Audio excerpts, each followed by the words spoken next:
This is Matthew from the Windows Club. If you wish to get notified when a program adds itself to the startup list on your Windows computer, then either read through this article on the website or simply watch this video.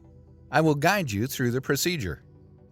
Right-click on the Start button and select Settings from the menu. Go to the System tab on the list on the left-hand side. In the right pane, select Notifications. In the next pane, scroll down to the absolute bottom and turn the switch associated with Startup App Notification on.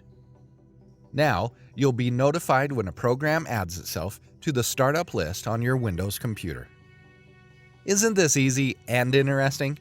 If you have any doubts, please go to the original article on the Windows Club and write your question. We will surely answer it. Thank you for watching this video. Have a nice day.